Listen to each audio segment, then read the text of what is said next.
Hello, my futurites. How you doing? Welcome to another show, podcast, stream, piece of content from Arsenal Future. Yours truly, Chris from Arsenal Future. Don't forget to like the videos, subscribe to the channel if you can, share the videos, and leave your comments down below.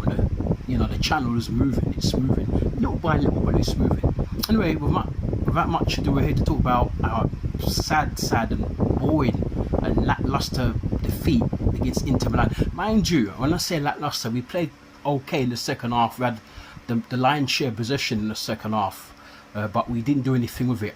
I'm hearing from a lot of people, some were at the game, some were watching it, I didn't get to see it, that we actually put 46 crosses into the box, into the Inter box, and all they did was clear it all day long, and we didn't do anything from it. And I don't know what's happening with Kai Havertz. I don't know if he's playing as a forward, if he's playing as a winger, if he's playing as an attacking midfielder. A lot of people are saying it looks as though he's playing more onto the wings, and that's not what we want him. We want him up top as a spearhead of our attack. Of course, it was Inter Milan 1, Arsenal 0. I think is it Kalazoglu who scored the goal, the Turkish German. Yeah, the Turkish German Kalazoglu. Yeah, he played in the Euros, didn't he, for Turkey? But I think he was born in Germany, but he plays for Turkey because of his parents are Turkish. And he scored midfielder because Milan Inter play with a 5-man midfield, and they play 3 at the back and they play 2 up top, and that's Simeone Inzaghi's formation for Inter Milan, and that's the manager. Many want Arsenal. I also want him as well, but I don't know if we're going to be able to get him now until, I don't know if we'll ever get him. Knowing Arsenal's board, we'll probably stick with Arteta. We don't like to move forward. We don't like to enhance the club and progress the club and move the club forward. But this is just a quick, review of the match. I'm not going to go into too much detail because those of you, you know what's happened already. You've probably seen the highlights. I've not even seen the highlights because at the moment I'm busy. But Arsenal kind of put me off watching them at the moment. But when I get the chance to see the highlights, I do it. But I'm not really that bothered to actually go out my way to watch Arsenal right now.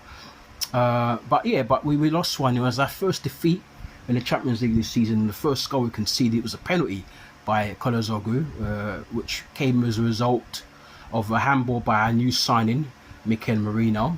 And some say the handball was a bit soft. As I said, I've not seen it and I can't pass comment.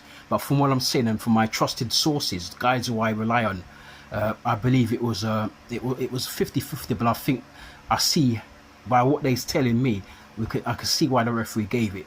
But normally the referees in Europe are quite good, and they're better than the Premier League referees, or I think are the poorest referees out there right now. But anyway, so be it. And we lost 1-0. We lose 1-0, and we've got some tough games coming up. We've got an away game against Sporting Lisbon, who battered Manchester City in midweek also in the Champions League. So it's not going to be easy. We've also got Girona away from home. Girona were a surprise Spanish package last season when they ran Real Madrid and Barcelona really close last season. At one stage they were top of the league, and they looked as though they were going to win a surprise La Liga. But Real Madrid and Barcelona quickly got back into their stride and pushed Girona down. And of course, this was also compounded by a number of poor results on Girona's part. But it's going to be a tricky win. It's going to be a tricky away game for us. But I think it's a game we can win. I think we ought to be beating Girona. They're minnows really, but they're like the English. They're like the I keep missing my words. They're like the Spanish equivalent of say someone like a Brighton. Good side, up there a lot, but never going to really win anything, but always going to trouble the big sides and going to win their fair share of games against teams in and around them, and they're going to be a bit of a nuisance. So we're going to look out for that. And so we go on, and it was a lot of people saying that, and of course Odegaard was on the bench. He came on for the last 3 minutes, and at the same time, we missed him.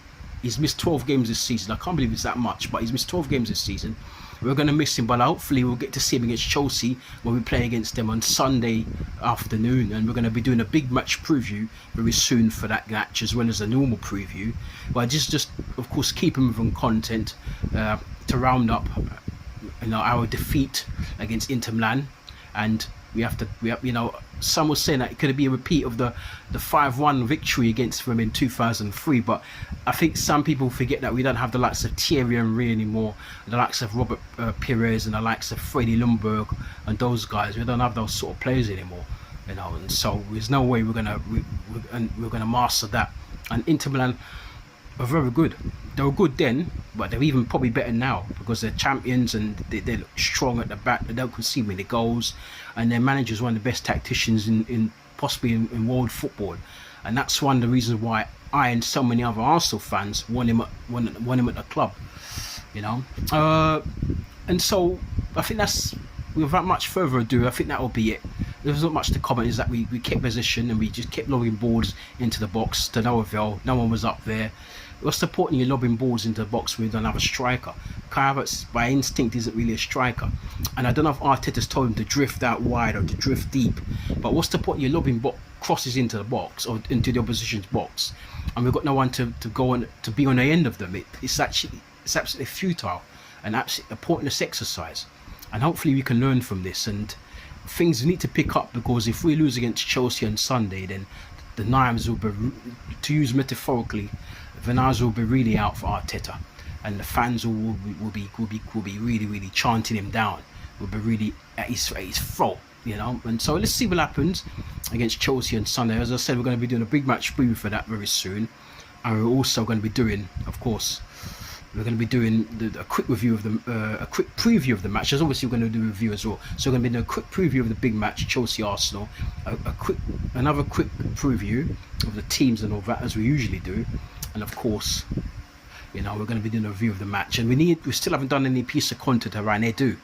Edu left last week, and we haven't done anything about Edu. So that's coming up as well. Our opinions on it, and you're going to be look out for that. You'll be going to be seeing that from us, hopefully within the next week, because international break comes after this week. So during the international break, we're going to get to do some stuff that we haven't done we're meaning to do for a while, but we never got around to doing it because, of course, the games come so thick and fast.